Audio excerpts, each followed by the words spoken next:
What up, bitch?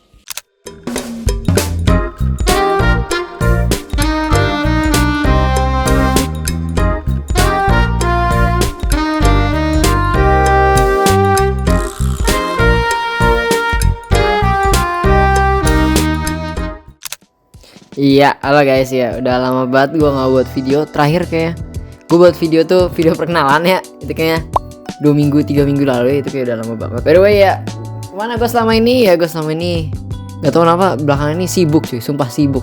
Setiap kali gue mau bikin video itu selalu aja ada tiba-tiba kesibukan yang datang lah. Tiba-tiba ada kerjaan ya. Jadinya kalau mau bikin konten tuh jadi ke distract. Terus kayak bawaannya habis kerja ya capek lah ya.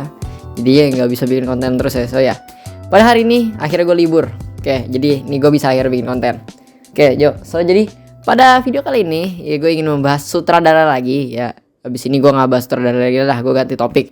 Ya, jadi gue hari ini akan membahas sutradara yang sangat gue cintain filmnya. Semua filmnya menurut gue adalah sebuah seni, anjay. Ya iyalah seni goblok. Ya mungkin kalian sudah tahu ini sutradara siapa, mungkin para sinetron juga sudah tahu ini siapa. Itu Wong Kar-wai. Jadi siapa itu Wong Kar-wai? Wong Kar-wai adalah sutradara asal Hong Kong yang dimana dia itu ibaratnya kayak sutradara legendnya Hong Kong lah. Salah satu apa sih the goat di Hong Kong. Karena Wong Kar-wai ini bisa ibaratnya kayak sutradara yang ibaratnya sangat unik ya. Semua film-film yang dia kerjakan itu memiliki filosofi yang deep dan estetik lah ibaratnya kayak gitu ya. Gimana gue cara nemuin Wong Kar-wai ya? Gue nemu Wong Kar-wai itu awal-awal mulai nonton film itu gue dapat rekomendasi lah. Gue lihat postingan-postingan lah kalau Wong Kar-wai kan indah banget gitu.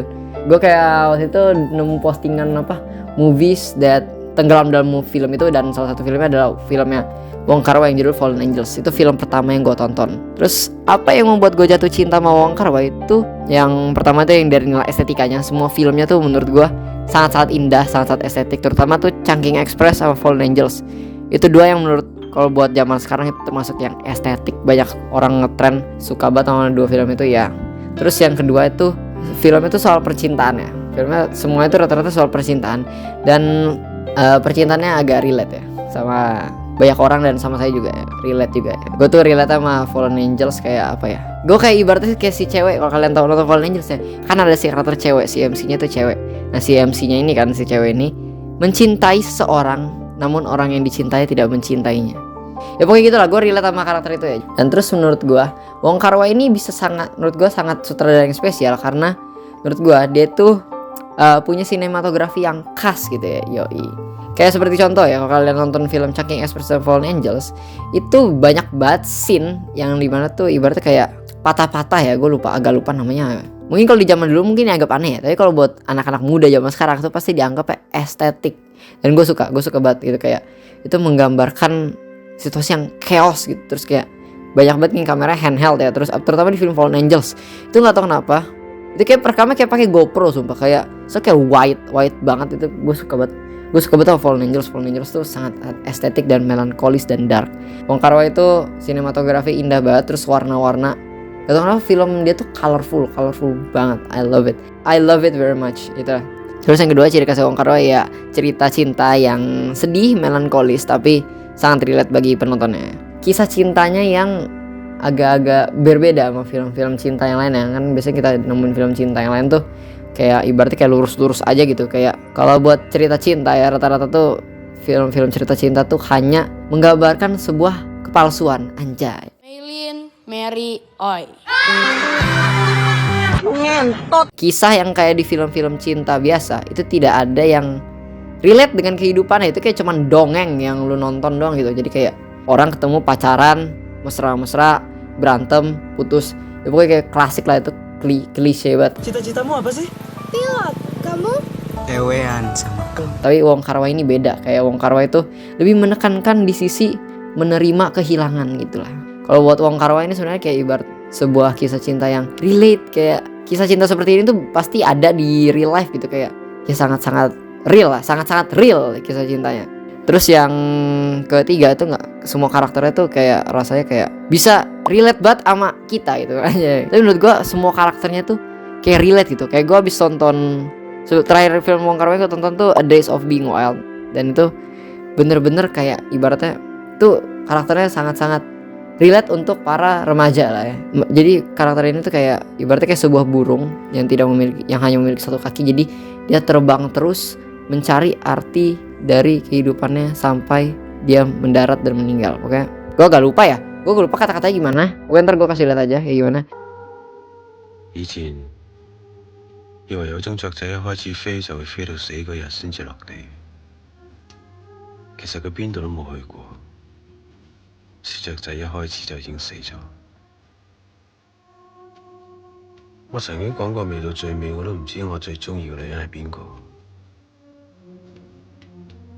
唔知佢哋做緊咩呢？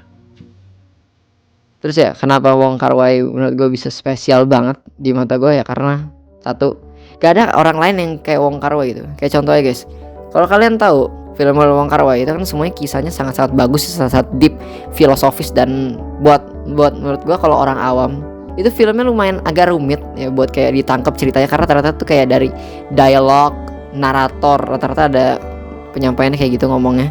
Dan menurut gue Wong Kar-wai itu bisa membuat cerita seperti itu, dan by the way dengan spontan ya. Jadi dia rata-rata tuh nulis skrip itu nggak lengkap, jadi nulis skripnya cuma setengah terus dikelarin pas di set. Jadi pas di set tuh orang nunggu dulu dia kelar nulis baru di syutingin. Nah itu menurut gue salah satu hal yang ya mungkin kalau kalian misalkan kalian kerja di industri film ya, kalau kalian misalnya nemu sutradara kayak gitu kalian gak bakal kerja lagi kan, udah pasti itu kayak apa sih ini sutradara nggak jelas. Nah tapi ajaibnya Wong Kar-wai, meskipun dia kayak gitu, dia masih bisa menciptakan karya yang seperti In the Mood for Love, Days of Being Wild, Chungking Express, Fallen Angels, Happy Together, semacam itu. Dia meskipun dia nggak jelas gitu lah ya, kayak ibaratnya kayak rencana plannya nggak jelas, tapi hasil akhirnya jadi gitu. Nah itu cuma Wong Kar-wai yang bisa. Kalau lu bukan Wong Kar-wai, lu nggak bakal bisa. Lu pasti udah gak ada yang mau kerja sama lu. Jadi ibaratnya Wong Kar-wai itu jadinya kayak ibaratnya kayak Wes Anderson lah. Kalau kalian tahu film yang terbaru tuh kan Phoenician Scheme, rata-rata di situ artis-artis pendukungnya, aktornya sama aktris itu bukan aktor aktris biasa cuy. Ada yang Benedict Cumberbatch, ada Scarlett Johansson, dan banyak banget tuh kayak artis-artis papan atas yang ibaratnya kayak artis mahal lah tapi bisa banyak muncul di film Wes Anderson. Jadi kayak bukan sutradara yang pengen artis ya, tapi artis yang pengen main di film sutradaranya, itu maksud gua. Oke, jarang sutradara kayak gitu kan. Jadi itu kalau misalnya sutradara gitu itu pasti udah kayak spesial lah. Nah terus buat kalian yang pengen coba nonton film Wong Kar-wai, gua sarankan banget.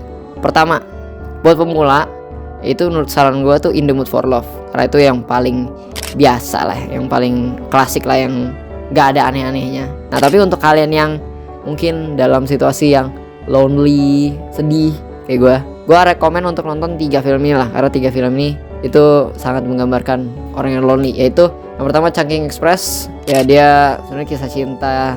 Ya ibaratnya kalau kalian ini menggambarkan kalau kalian ini sedang jatuh cinta, indahnya jatuh cinta tuh Chungking Express. Terus yang kedua tuh indahnya putus, anjay. Ya pokoknya indahnya patah hati itu Fallen Angels. Gue awal nonton tuh Fallen Angels, tapi gue nggak ngerti pas gue pertama kali nonton. Tapi pas kedua kali gue nonton, pas itu gue lagi galau, itu bener-bener akhirnya gue ngerti apa arti dari film Fallen Angels. Jadi bagus lah kalau kalian lagi galau, Fallen Angels tuh bagus banget. Nah terus untuk Days of Being Wild, kalau kalian buat yang depresi ya, karena film itu tentang kayak apa ya, playboy yang mencari orang tuanya gitu loh, kayak mencari yang film kalian sedang bingung dan sedang pusing, sedang depresi lah, sedang bingung mau arah mau kemana. Days of Being Wild mungkin bagus untuk film untuk kalian tonton lah ya. So ya that's it, itulah yang pengen gue sampaikan. Gue pengen ngasih tahu dong betapa spesialnya Wong Kar-wai dan kenapa kalian harus nonton. Udah itu aja.